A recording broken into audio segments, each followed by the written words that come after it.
How do you take care of your battery? Do you put it to bed at 7 p.m? Do you put it to bed and give it some tuck-tucks? Cuddle it maybe, kiss it, go to sleep with it? I mean, that'd be a good idea. I should probably do that actually. That'd be a sick idea. I definitely should do that. Maybe take it for a walk. A walk. I reckon I could pull that off. Just like get a leash, strap a leash to it. Nah, I think we're gonna get Jared to talk about that. Let's do that. Hey Earthlings, we wanted to do a quick video on battery care. So let's talk about it. So if you've got a pouch cell battery or you've got an 18650 style battery, this both applies. As long as they're lithium ion chemistry, it's the same thing. So if you're discharging your bike, or you're discharging your battery, I should say, the lowest you really want to go is probably 10%. I would recommend 20%, but it all depends on what's convenient for you at the time. Now, when you come home from that ride, the first thing you want to do is you want to plug your battery in and you want to have it charged to at least 50% or at least 60%. And if you're charging and you're about to go for a ride, if you know you're not going to go for a long ride and you don't need 100%, you shouldn't charge it to 100%. Basically, lithium-ion batteries want to live between the 20 or 15 to 20% and 80% charge cycle. They don't want to go above 80% charge. They do it and they'll do it for a couple of thousand cycles, but this will basically cause dendrites, which we'll explain later in the video. And it just basically will mean that your battery won't last as long. So if you need to go for a big ride, sure, charge up to 100%. But if you know you're only going to go for 2 hours, maybe charge it to 80%, discharge it no more than 40 or 50%, depending what you need to. And that's going to extend the life of your battery dramatically. You'll pull more amps for longer. And that's probably the main thing to consider when you're using your battery on your Sur Ron, your Talaria Sting, or any lithium-ion battery in general. So what are mine and our Truett's use case scenarios? So I'm pretty strict on charging 80, 85%. I only charge to 95% if I know I'm going to go for a longer ride. Truett generally would charge to 90% or 95% for a longer ride, same kind of thing. Generally, we would both charge to 80, 85% as our max and discharge probably no lower than 20%. Okay, so with 50% storage in mind, how do you figure that out? So if you have a battery that has a percentage bar, you can probably just charge to 50% and say, that's cool. Just remember to check on it if you're gonna leave the battery for a long period of time. Do not leave a battery fully charged for a long period of time. They do have a BMS and they will look after themselves, but you still will shorten the life of that battery at the end of the day. So a quick way to do this is you'll see that a battery will have 20 cells or it might have 16 cells. You'll see there's a 16S or a 20S. That stands for series connections, but it means that there is 20 cells inside that battery. We want to stay about 3.8 volts per cell as a storage voltage. How we do that is basically we'll get our 3.8 volts, times that by a number of series cells. That'll give us our storage voltage.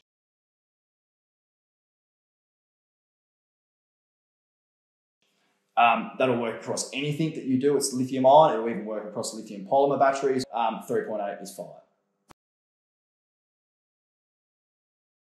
Hot and cold. So batteries always perform better when hot. When I say hot, I mean in high temperatures. So anything above 21 degrees is normally a really good idea for a lithium ion battery. Anything cold obviously can also cause damage to the battery. So when you get into the minus levels, obviously using a battery in extreme temperatures, it will damage the battery. So it's something to look at. It all depends on cell manufacturer again and what the chemistry is, but generally if it's 20 degrees, it's got to be ideal for a battery. It's going to perform well, it's going to give you more amps. If it's colder, it's going to give you less amps and it's going to give you less runtime.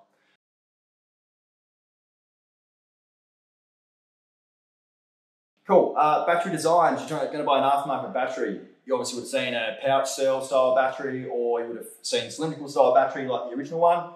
Just wanted to run through some pros and cons. So I suppose one of the good things about the pouch cell is that it's got a really high current discharge. One of the, I suppose, cons is that it can deliver more amps, but in this packaging, because it has no cooling, basically can deliver those higher amps for a less period of time. When you've got something like a 18650 or a 2170 cell battery, because they're literally cylinders and they're stacked, they have air gaps. So a battery like this style can normally deliver a higher amount of amps for a longer period of time. They don't let go of as many amps, but basically they can deliver that peak amp that the battery is rated for a longer period of time. Obviously, a pouch cell battery doesn't have any cooling capacity, but what you gain in that is you gain extra milliamp hours. Because the packaging is tight, you can fit more into a battery. Now, a correctly designed battery would have cells that are big enough to handle the load that the bike would need. Anyone who's manufacturing these has obviously thought about that in design, but that's kind of some of the pros and cons of pouch cells. So obviously with the cylindrical cell, you can't fit as many in due to the air gaps. You get the better consistent current draw, but basically you're going to get less milliamps in there because you can fit less cells physically in the same packaging. So these are a win for range, these are a win for consistent current draw and a cooling capacity as far as internals of the battery. If this style of battery is rated for a decent amount of amp draw and it's not going to get hot, then it's probably not going to be so much of an issue, but that's the general principle of why you would want pouch or why you'd want an 18650 or cylindrical style battery. I just want to talk about a couple of different battery chemistries. So the reason why we use lithium ion is it essentially is the most energy dense battery that we have at the moment for the weight. So you would have heard of LiFePO4, or you would have heard of lithium polymer batteries. So this is a lithium polymer battery. These are great, but once we talked about that voltages before, we can't discharge this past 3.3 volts a cell, and it's really, really low on energy at 3.3 volts per cell. If you discharge it past that, basically that's the end of the battery, throw it in the bin, it's still unsafe to use.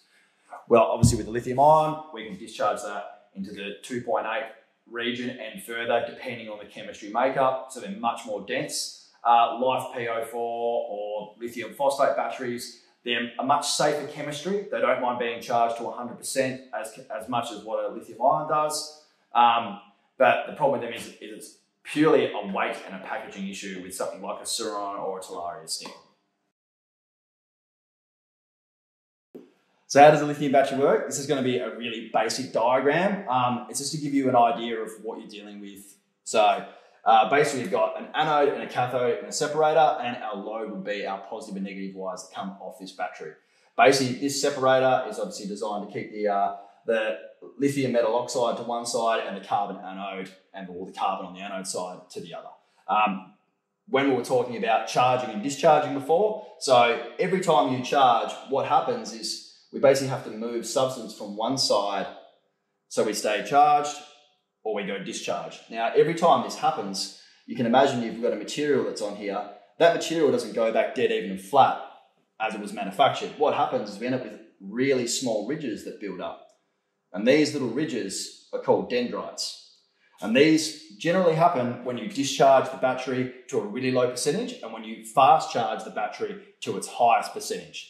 So every time you do this, you're increasing this. And what happens is these little mountains basically just get higher and higher to the point where you can imagine if electricity wants to flow the easiest path of resistance, now this is the easiest path. This used to be the easiest path. And it's worth noting this is actually a chemical reaction. So basically the chemical reaction also wants to flow the easiest path.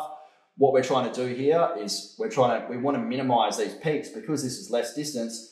Most of the chemical energy is basically got to take this easiest path to each other, which means we're going to get less range, less amps, and in general, that's kind of what we're trying to prevent with what we're trying to teach you today. So you may have heard about a thing called a BMS in your battery. A BMS is a battery management system. We talked earlier that you have a number of cells in your battery. So those cells need to be managed and they need to be the same voltages as close as possible. If those voltages come out of sync, you'll get an inrush, and what happens is all those cells basically want to be as balanced as possible. So if one gets out of phase a fair bit, basically it will inrush that current, damage that cell, or it might even be that one cell is lower on voltage. So, and what your BMS does is it corrects these, and it basically makes the cell as close as possible to all the same voltage. Your BMS is responsible for your charging balancing. So as your battery is charging, it is basically looking at all your cells and trying to keep them in check the whole time through the charging process. As well as riding, there's a thing called static balancing. The BMS will look after the cells throughout the whole entire ride. If you can imagine how your cells are laid out, there's obviously was one in the middle and one on the other side. So electricity always wants to flow the easiest part of the resistance. So we need something that's going to balance that out, because obviously there's going to be one cell in the center and two on the outside, and the ones on the outside are going to be our lowest or highest resistance depending how the pack is built. So the whole idea of static balancing is to solve that issue. That essentially makes your pack last as long as possible, and if you do have any issues with the pack, a BMS will sense that and turn the battery off as a safety precaution. With a Sur Ron bypass battery, obviously what you're doing is you're cutting out the discharge side of the BMS. The static BMS side where it monitors the cells is still in place, and the charging where it monitors the cells and balances accordingly is still in place. So as far as a safety issue when it comes to bypassing your battery, it's more the fact that you will wear it down quicker and you'll probably get it into a high dendrite state sooner than what it was intended to be. So me and Truett had this planned out to do this battery video, and literally today, Truett come to my house and there was a battery fire, as you can see just here. And that was from a 18650 cell, and that was a cell that was over discharged. That was from a faulty BMS. So this is why charging and storaging at 50% is important, because these batteries were stored at 100% because I was going to use them today, but obviously I didn't get that chance because they caught fire on my bench and melted my power points. And if only I knew a really good electrician to fix my power points. If you don't know, I'm an electrician. Thanks.